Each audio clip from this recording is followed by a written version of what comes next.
Cette émission vous est présentée par Honda et Yamaha.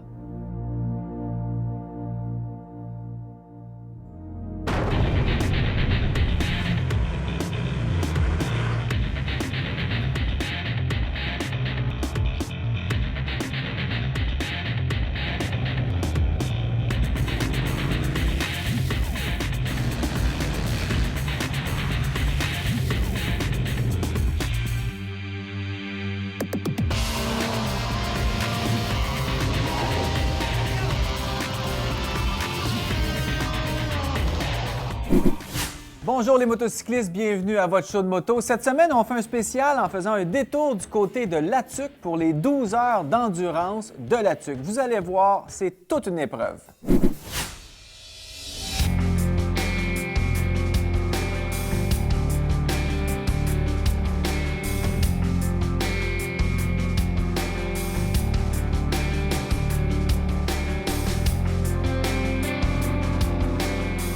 Eh bien non, vous n'avez pas l'aberlu. Ici Ken McDonald en remplacement d'Éric Ménard pour vous présenter le reportage sur la compétition des 12 heures d'endurance de Latuc. Pour déterminer l'ordre de départ de la première manche, chaque équipe doit démontrer de la rapidité pour effectuer un changement de pneu complet. Un facteur très important aujourd'hui, la chaleur, donc ça va être un défi de plus pour les pilotes.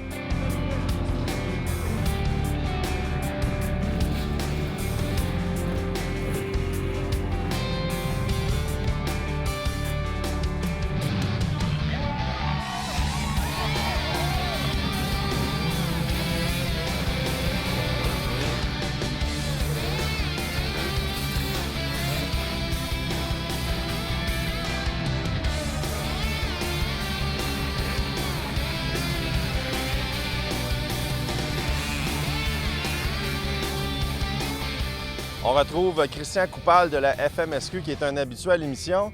C'est quoi le rôle de la FMSQ ici à Latuc?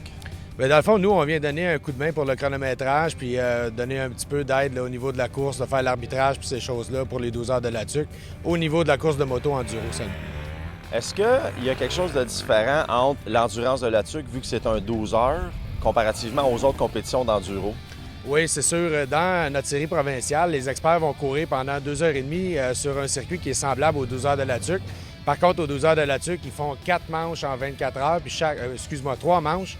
Chaque manche dure 4 heures. Donc, c'est beaucoup plus long, beaucoup plus exigeant, autant pour les pilotes que pour les machines. Les pilotes qui font d'habitude les circuits de 2h30, est-ce qu'ils sont... C'est comme un défi pour eux de venir ici à Latuc, ou il y en a qui se disent « Non, moi, c'est vraiment pas fait pour ça ». Il y a un peu des deux, je te dirais. On retrouve plusieurs de nos experts qui sont ici aux 12 heures. Là, puis c'est certain que c'est une épreuve d'endurance. C'est un peu comme faire un marathon. Fait que tu viens de prouver quelque chose à toi-même avant tout. Là. C'est très long, 12 heures. Puis c'est très différent comme préparation aussi que les courses qu'on fait traditionnellement dans la FMSQ, qui sont les endurocross.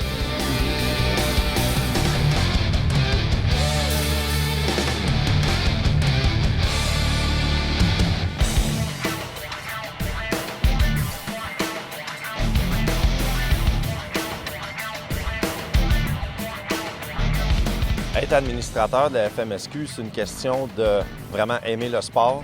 C'est sûr que c'est une question de passion. C'est beaucoup d'heures, beaucoup de bénévolat. Puis écoute, juste le plaisir de participer aux événements, de donner un coup de main comme ici aux 12 heures, où on en fait d'autres dans la saison aussi, où est-ce qu'on essaie d'aider le sport. Puis tu disais, ça fait quelques fois que je passe, donc je suis un passionné, je participe à... T'es impliqué, là. Définitivement, je participe à plusieurs types d'événements différents, puis j'ai toujours beaucoup de plaisir à le faire. Un événement comme les 12 heures d'endurance, ça représente combien de bénévoles pour vous?